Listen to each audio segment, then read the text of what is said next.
pull over, ma'am, and cut your engine. Oh, you in trouble, man. You have a license for that? I put a curse on you. Believe me, I already got a curse on me. Somebody call the police! Hello everybody, you're welcome back again to the Reggae Appreciation Society. When watching films, reggae fans always get excited when a thumping ital tune is used in a movie's soundtrack to set the tone, atmosphere, and communicate the essence or urgency of a scene. But despite reggae's incredible global popularity, there aren't that many movies that have it as the main driver of the flick's action, especially when compared to hip-hop or rock. Not necessarily as full-blown musicals, but just a dominant presence on the soundtrack.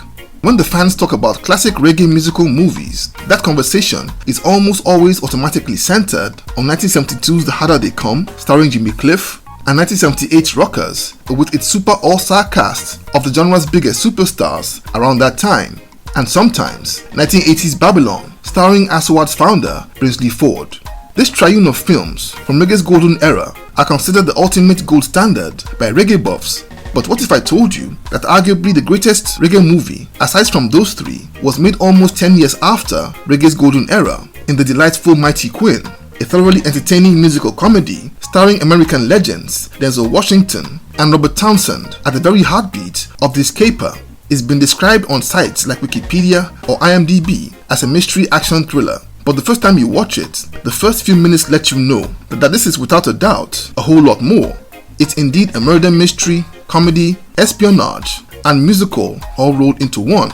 If anything, the music is the engine and foundation on which everything else runs smoothly on. In fact, in the first scene in the movie, you see Rita Marley, Michael Rose, and Elchina Smith, among others, performing as members of a band singing and playing their hearts out at a wedding in Port Antonio in the Portland Parish of Jamaica, where most of this movie was filmed.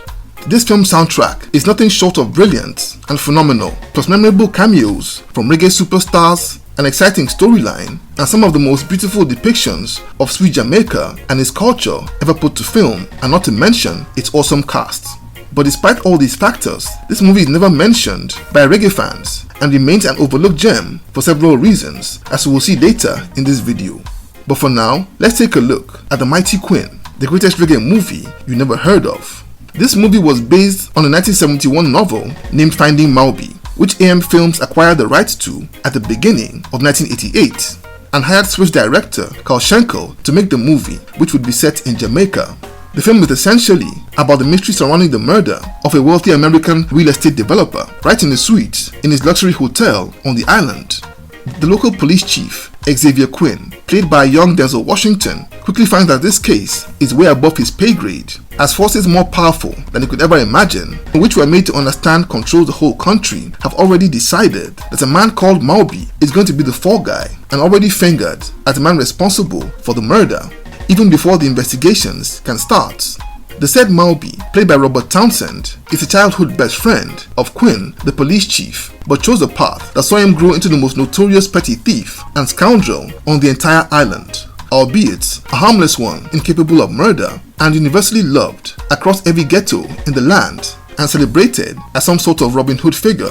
Quinn is under pressure from the powers that be to find Maubie dead or alive, while at the same time trying to conduct a proper investigation, as he doesn't believe his childhood friend had it in him to kill anyone, while balancing domestic problems as he's been estranged from his wife, Lola Quinn, played by beautiful American actress Cheryl Lee Ralph, who thinks he's changed and stopped caring about his family since he became the chief of police.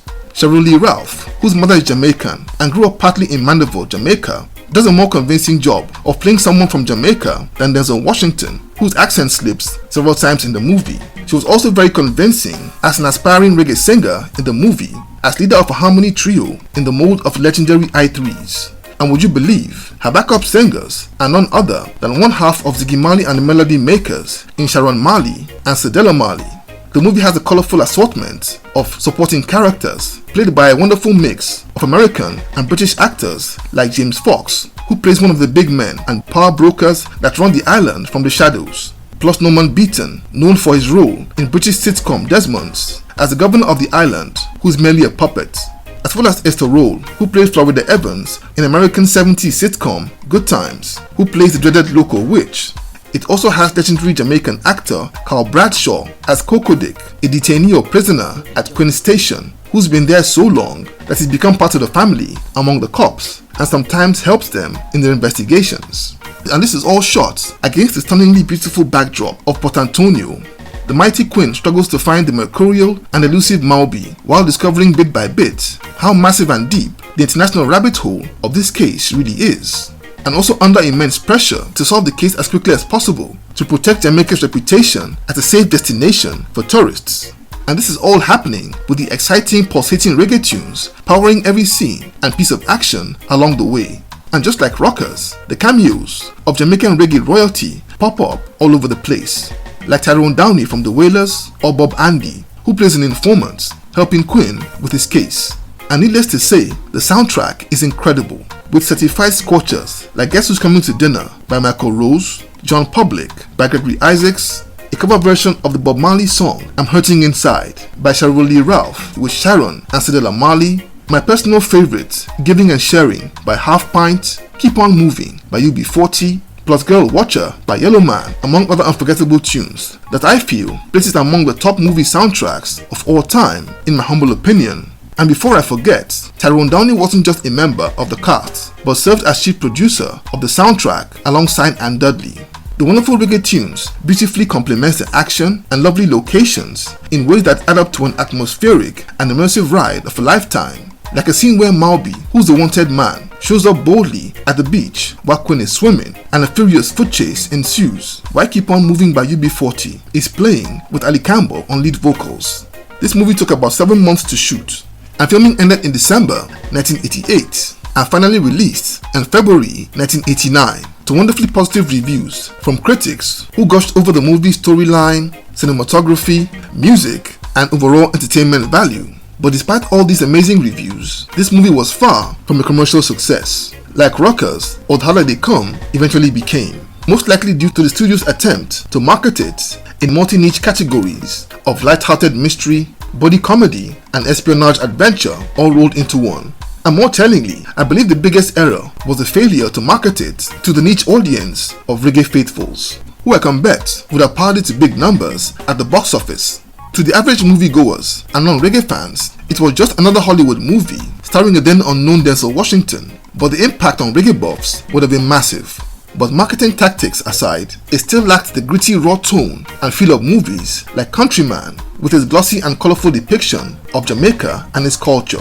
Its nature as a big budget Hollywood movie means that it naturally lacks the documentary feel of a movie like Rockers any way you look at it. But on the whole, it's a wonderful, incredible movie that reggae fans are still discovering and falling in love with almost 4 decades later, and continually amazed by it as its cult status continues to grow rapidly.